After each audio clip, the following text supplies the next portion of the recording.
It's 7 o'clock on a Tuesday night, and where else would I be but here with you? So DJ Stutz here with Little Hearts Academy USA, and tonight we are going to be, hi Raylene, tonight we are going to be talking about making big changes during the summer. Summer seems to be the most common time that people move. They may move just to a new apartment in the same building. They could be moving just down the road, across town. Hi, Carolyn. And they could be moving to a whole nother state. And but they all have changes that are in common. No matter where you're going, you're going to need to watch for your kids and plan ahead. Thinking of planning ahead, that seems to be my thing. But before we get started, thanks, Caroline. Before we get started, I wanted to highlight my viewer of the week, and her name is Reagan Milton, and she writes, "My favorite part of Little Hearts Academy USA, aside from DJ, is how it makes me feel heard and connected to others in similar situations like me. It has helped me feel like I can be a good mom even though I don't know everything. But at the same time, it has helped me develop the important skills I need as a mother. And I love all that Little Hearts Academy USA has to offer." Thanks so much, Reagan. I love hearing that. And Reagan has actually been a participant in our Sister-Owned Society. And so I'm glad that she enjoyed that and had a good time with that. We're going to be opening things up again at the end of the summer, and so I hope that you'll listen and be sure and catch that. Please be sure to leave a comment, whether you're listening live or on a replay, and you may just be a future follower of the week. And with that in mind, I'd also like to tell you that if, as I am talking and working through things, I love to hear from you during the live. And so if you have a question, you can post it. If you have a comment, you can post that as well. And I am always happy to answer those with our live group, and it becomes more interactive and a little more fun. So don't hesitate if that's something that you want to do. So let's move into our main topic, which is moving, but also other changes.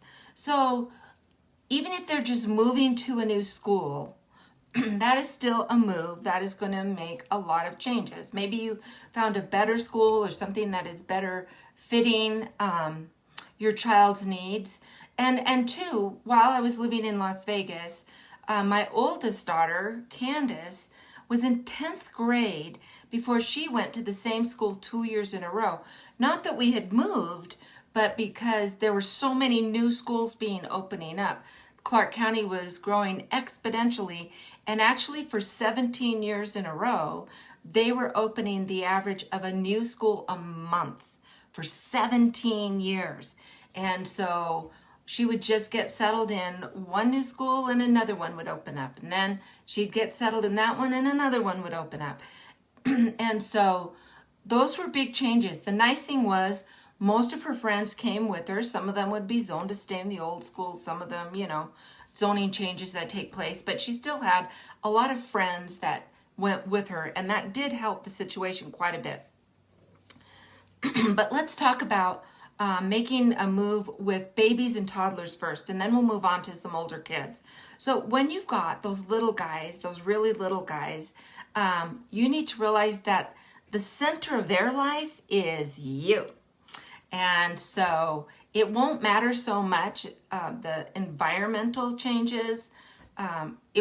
There will be some, they will notice that things are different. And so we'll talk about that in just a minute. But really, the key thing that they need as a consistent is you, and siblings and your spouse, and they're used to having those around, and that's their key thing. So it's important that you remember to set aside time for snuggles and hugs and songs and going for a walk and taking a break. You could probably use the break too. We tend to push ourselves really hard when we're moving because we just want to get it done. But the reality is it will make it much easier for your new little guys if you do take those breaks and spend some extra time hugging them and holding them. It may take you, a day or two longer, but really does that matter much in the long run if your baby or your toddler is happy and feels safe. And that's the main thing. So be sure and do that. Another thing you can do is play familiar music that they're used to hearing. And so it's sound has a lot going on. So does smell. And so if you have like certain candles that you tend to burn in your home, or you bake things a lot, maybe getting some of those smells going will help your kids feel more like home, because smells have a tight connection to how we feel and the memories that we have. I would suggest, Zyrene, hi. I would suggest that you pack their room last and unpack their room first. And that's going to help you get back keep those routines going as best you can, so that if they're used to a regular nap time, while you're moving and doing other parts, they can still have that regular nap time or bedtime. And if you unpack their room first, they can get back into those key routines more quickly. That should make sense to you. But those routines are going to be really key for you and key for the kids as well, if you can keep them on those routines as best you can. I know that during the travel time, I don't know how far you've got to travel for your new digs, but you are going to want to make things as routine as possible, and that's going to keep these really little guys, your newbies, calm and feeling like they're okay, that things aren't too upheavaled. So then let's move on to our little older kids. And some of these things are going to actually have a benefit for the younger kids as well. So I just kind of put them all in. But before you make the move, and as soon as you know it's for sure, kids pick up on conversations more than you realize. And so I would make sure that as soon as I knew that this is a for sure thing, it's going to happen, we're going to start talking to the kids. And I would do some research on where we're going to go, on the new town, if there's a new town, the new neighborhood, if there's a new neighborhood. You can share pictures of, the park that they're going to be at, or the school that they're going to be going to, or the childcare that maybe they're going to be going to, if you have some of those things when you're talking to them. And so let them feel comfortable. What are some of the cool things, that are going on? Is there a theme park? Is there a lake close by? Is there hiking? And, I have a grandson that loves to do his little BMX. He's 5 years old, and he loves to do his little BMX runs. And there's some BMX parks by his house that he enjoys. So if he loves doing that here, try to find a way that you can locate those things where you're going, so that that child can feel assured that they're going to be able to keep up with the activities and the things that are important to them. And that's going to help them feel like this is home for them. Another thing that you can do is take a box, a packing box, and throw out some markers and stickers and whatever, and let them decorate that box. And then when it's all done, that's going to be an easily identifiable box. And you're going to let them put in those really important things. If they have a special pillow that they love, or their blanket, their maybe a stuffed animal, and some toys that are just really important to them. And because that box is so easily identified because they have decorated it, then it's easy to find when you get there. And then you can take that to the room that's going to be theirs and open it up and let them take their precious items out, and they are investigating that box that they packed. And it will be so meaningful to them to have those things there quickly once you get into the new place. And that's something that it keeps them busy and they're excited. And so that's a really good idea, and it's worked really well for me. And then you want to give them time to voice their concerns. Oh, itchy nose. And to share the things that they're excited about and the things that they're worried about. And so maybe they're worried that if you're going from a colder atmosphere to where it's hot or more deserty, maybe missing out on the snow is something to be excited about. No more shoveling snow, right? Or it could be something that makes them sad. If snow is part of what they love to play with, and they're into maybe some early skiing or sledding, and that's been a big family thing. So they might be worried about some of those things. They may be worried about leaving some of their friends behind, and the familiarity of the neighborhood. And so be sure that you take time to really stop what you're doing and sit down with them and let them share what's going on inside with them, and then validate that and say, yeah, I know that is something that you can be worried about, but here's what I know. And you might say, we're signing you up for swim lessons as soon as we get there. We've already found the pool that we're going to use, and so you get to do swim lessons, or you're going to get to take your tap dancing lessons. Or I say that because I had a daughter that was an adorable little tap dancer when she was little. But assure them, and then say, what do you think would make you feel better as we're moving? And let them share that and talk about that. They may have some tears, depending on how emotional they are. And so instead of telling them to stop crying, I can't deal with you right now, you really do need to take a breath and sit down and say, I know you're sad, and it's okay to cry. And trust me, the crying stops a lot sooner as soon as you give them permission to cry than if you start telling them not to cry. Because then it becomes a control thing. And trust me, the kids control whether they cry or not. So you're going to want to just take a few minutes, and it's really worth the time. And it's a time saver for you, because, if they calm down and they're feeling better about it, then you're not going to be fighting them the whole time while you're trying to pack and get a bunch of other things done. It actually is a better use of your time to take a few minutes, let them cry, give them a hug, see if there's some things that you can reassure them about, and then maybe distract them with decorating their box, or what are the important things? What are you going to want to have as soon as we get there? And we'll put them in that special box, and then we'll know that it will be there as soon as we get in. We'll find that box first thing.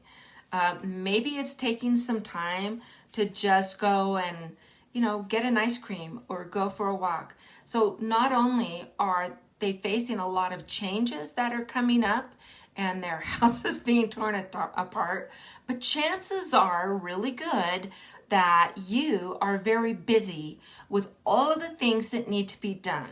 And they are actually probably getting less attention than they normally would at a time when they really need to be comforted, and they need to know that you've got them, that you've got their back, and things are going to be okay. So I would say let's really think about working in that time. Planning for it. So at this time, when the timer goes off, I'm going to stop, and we're going to get some lunch. We're going to go for a walk or a bike ride. We're going to do something. And so they can now concentrate on the timer instead of you. And then when that goes off, you have to follow through with whatever you said you were going to do. Your children need to know that they can depend on you to do what you said you're going to do, even when you're moving. So kind of think about that and how you're going to allow for them to share those concerns and to share their feelings and emotions and put that in. I've talked about establishing those routines, making sure that if you can, if they take a nap, that they get their nap at the right time. And that we try to keep bedtimes as close to what they're used to as we can. Know that if you are changing time zones, it's gonna mess them up. It'll mess you up too, but it'll mess them up. And so they might be more emotional than on top of all of the other emotions that are going on, because their internal clock is all messed up. And so, 8 o'clock in California, if 8 o'clock is their bedtime in California, but you're moving to Tennessee, then 8 o'clock in California is actually 10 o'clock in Tennessee.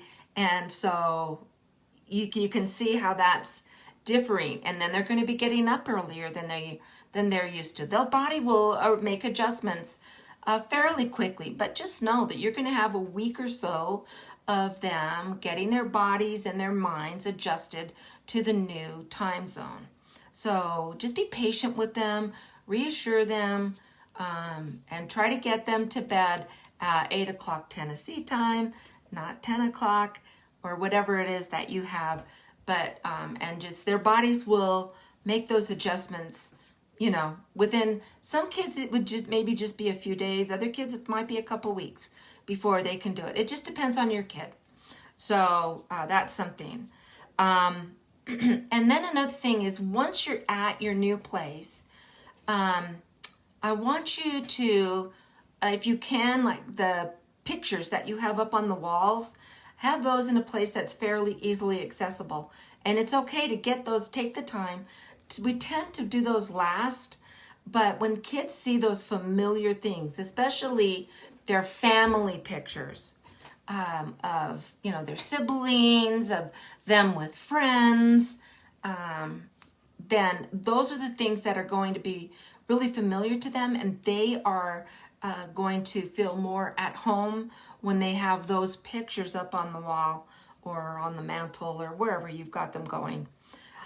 But think about that. And I would also think about not changing their bedding right away. I know that, and I did this when we would move to a new place, and I will tell you that from the time my first child was born and my youngest child left the house, we moved 12 times. So I finally got it down to where it was more reasonable and easier for the kids. But that was, I think that was a lot of moves. But anyway, so when when we move, I always wanted to paint the room a new color, and we're going to get all new bedding, and it's going to be this wonderful new bedroom. But really, their old stuff might be very comforting to them, and you might want to put that off for a month or two and then involve them in what's your favorite color? What colors do you like? Or, if they're really younger, they can still help pick colors, but you're going to want to limit it to, just 2 or 3 choices. And then they can choose from that. Any more than that, they're going to be overwhelmed and it won't go well for you. So, you can lead along, and so you don't get a black room. You don't just open it up to anybody, or any color. But you can give them those, things. I was thinking about these colors. Which one do you like better? And then they've had some time to settle in. Their comforters have a smell that's familiar to them, that has a feel that they're used to. When you buy new sheets, as an adult, when we get new sheets and, we wash them, but they're brand new, they just have that nice crisp feel. But to little guys, that might be an irritation to them. And on top of everything else with changes that are going on, changing all of that might not be the best idea at first. So I would suggest, holding on to those things for a little bit, getting the rest of your house settled. Their room is set up first so that they have a familiar place, but those familiar colors and things can bring that comfort to them. And then we can talk about, do you want to change your room? Would you like to have a new bedspread? Would you like to have some different, curtains or whatever it is that you've got going on? But, and maybe they don't want it. Maybe they're happy with what they've got. And so we want to honor that as much as we can. And some of them may be like, oh, new stuff. Yeah, I love it. And so then they can be part of choosing things and planning things and even help with painting. I have had a 2-year-old with a lot of supervision help me with, the roller and painting it up and down. And then they get tired fairly quickly, and then they're happy to go off and do something else. But then you're more free to get the work done that you need to get done, and they're happy because they feel like they were big kids and got to help out with all of that. So think about those kinds of things as you're making all of these changes. With today's technology, we have so many blessings with FaceTime, Zoom, Skype, all those things. And they can actually have connections with some of their old friends that were special. So before you leave, you're going to want to talk to the parents of some of their friends and see if it's okay, if they can, have a Skype. And it's funny, they will be really into it at the beginning. And then as time goes on, it will become less and less frequent. They're going to make more friends where they are. And so it's not going to be quite as time intensive until it'll probably just go away. And if it doesn't and they remain friends, all the better, right? That's okay too. So, but think about helping them maintaining those connections with those old friends that mean a lot to them for a while. But then with that, we want to help them be in a position to make new friends where they are. So if you do move in the summer, which again is the most common time to move, and it's good for a lot of reasons to move in the summer, but they're not in school, so they're not meeting friends there yet or whatever. But if you find a church, a congregation to go to, there are going to be probably very local people that go there, and you'll be able to help them make acquaintances there. You can make sure you're going to the park. You can bring cookies around to different neighbors that are around you, maybe especially ones that you see have children the same age. And you can even have, a welcome party and invite some of the neighbors over and have them bring their kids. And just burgers and dogs is great, and some water games and things that the kids will like to do to get wet if it's especially hot, and that will help them to start making those friends. And it makes going to school less scary, because then they will have people that they know. That first day of school, there will be people that will be familiar, will say hi to them, and they won't feel quite so lonely at the beginning of school. So along with that, you're going to want to collaborate with their new school. So every district is different on when they have people out of the school, when they have people in the school. You might have been able to get them registered before the move, as long as you have evidence of, residence, I guess. Or you might need to wait. A lot of times on a normal 9-month school schedule, they're out of the office the month of July, and then they'll come back the beginning of August. And so you can go and get them registered. And if you can start that a week or 2 weeks before school actually starts, that is great. Give your child a chance to walk around the school, see where the playground is, decide where it is that you're going to be when you pick them up, or if they're going to be on a bus. You can see the bus lane, and this is where the buses come, and you're going to get on the bus here. And depending, especially this year, I know that my district is open, and so the kids would be able to take a small tour of the interior of the school. The school may or may not know right away what classroom they're going to be in. It just depends on how things are set up. But if they can, sometimes there's a first grade wing or a kindergarten wing that you can take them to and say, I'm not sure what room you're going to be in, but it'll be one of these, you know. And you can show them where the bathrooms are. That's always a big worry for little kids, that they won't know where the bathrooms are. And so then they can get to know at least the front office. Maybe the principal will have a chance to say hi. It just depends on how busy he or she is at that moment. At that time, there's a ton of training that they have to do with their staff every year. And the teachers are usually in school at least a week, sometimes 2 weeks before school starts. And they're required to be there. I know that I'm there on my own earlier than that, getting the room set up so that once we come back, I can concentrate on the professional development that's going on. And then once I get my list, I can start making our name tags and all of that. But if you have a chance to meet the teacher, all the better. And if you have a chance to say, hey, you know, I've got some time before I go back to work, or I'm available here and there. If you need any help to get the room together, or if there's anything I can do, I'd love to be there for you. And your teacher may or may not take you up on that, but I guarantee you they will appreciate the offer and they'll remember you. And so that's a good way to start things. And then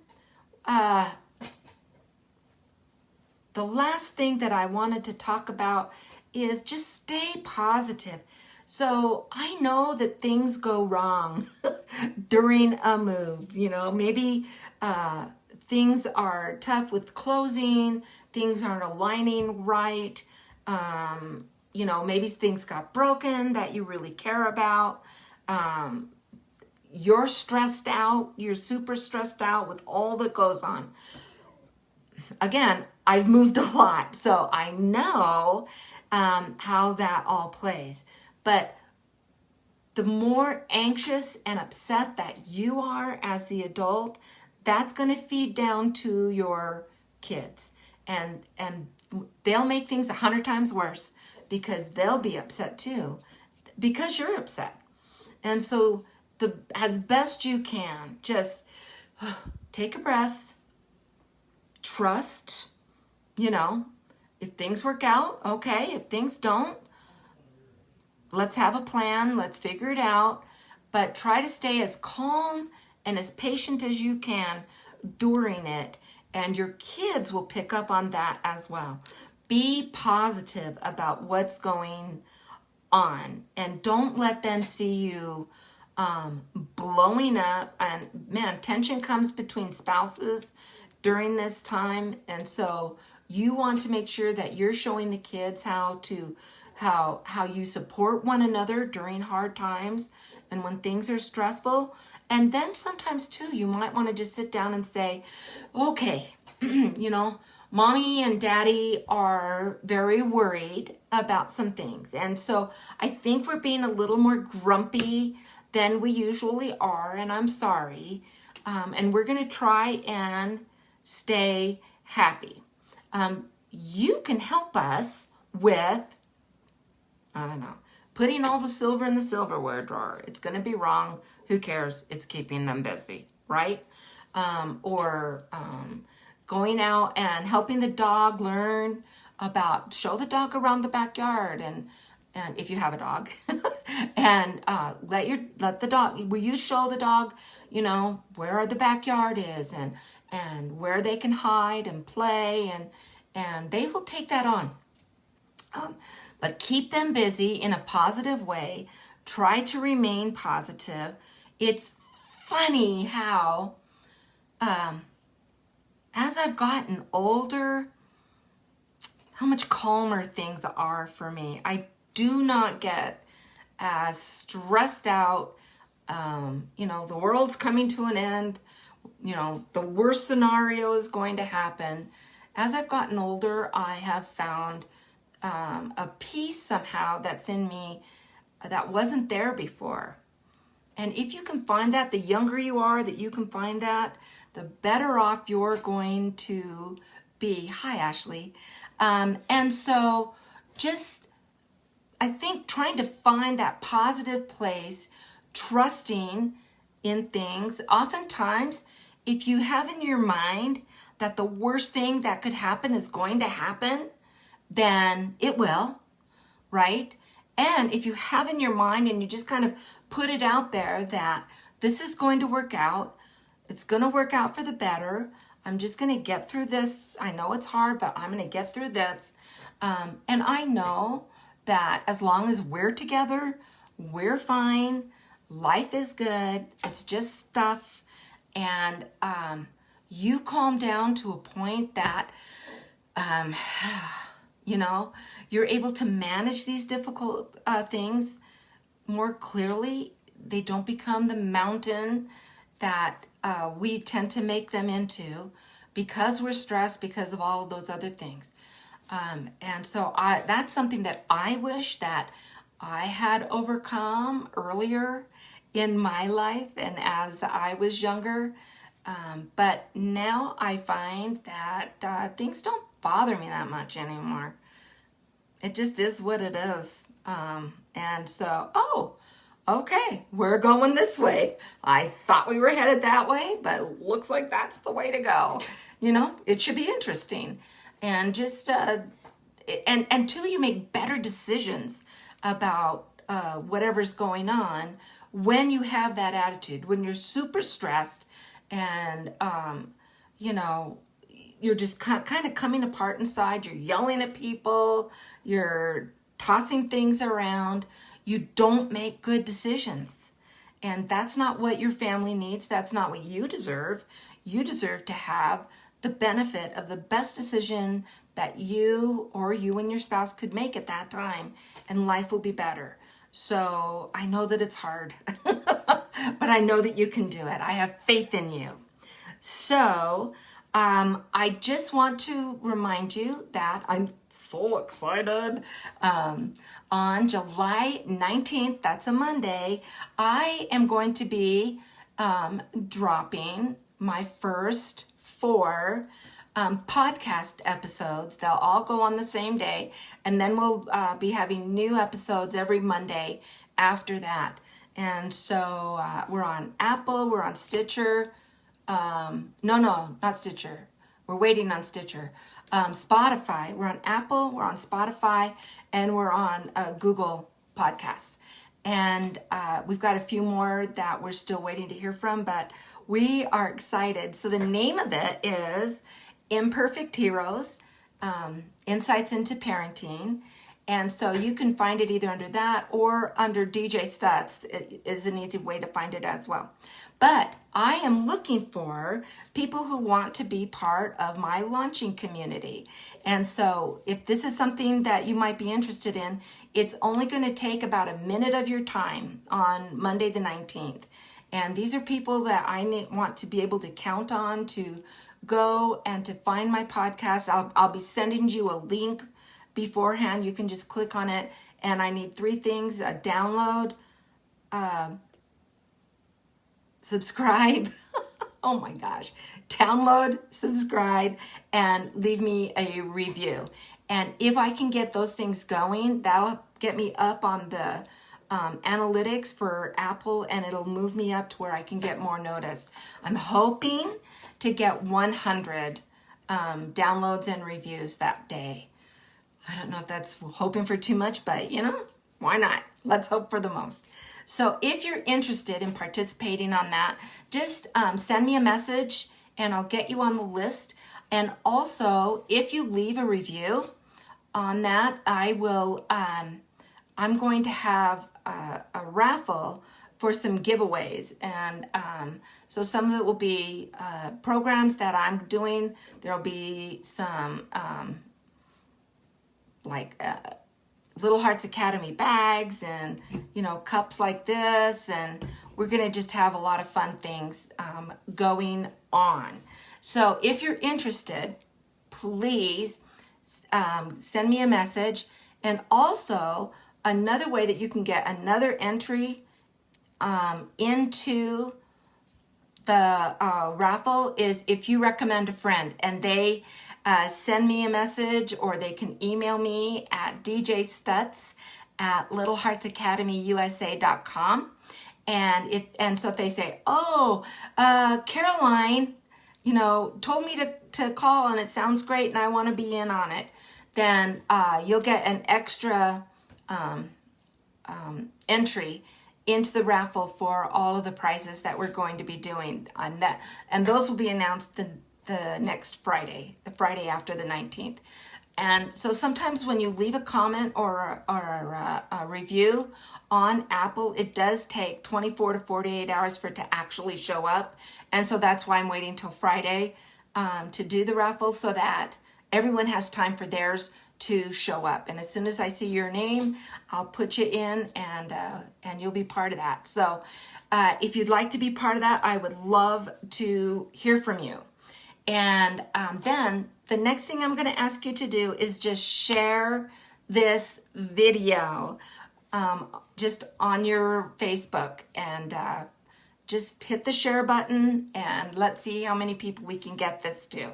So next week, I am going to do a live on curiosity. Summer's such a great time to develop curiosity in our children. And we actually know that children who are curious and persistent accomplish amazing things. These are the business leaders. These are the people who find cures in medicine and in health. These are people who make cars that will do amazing things and not hurt the environment. And they come up with all kinds of answers and solutions to the world's problems. But they are the ones that are curious and persistent. And so these are the things that we want to encourage in our kids. And summer's such a great time to do that. So we'll be talking about that next Tuesday night. And so I hope that I'll see you there. And until then, find joy in parenting. We'll see you later. Thanks a lot, guys. Good night.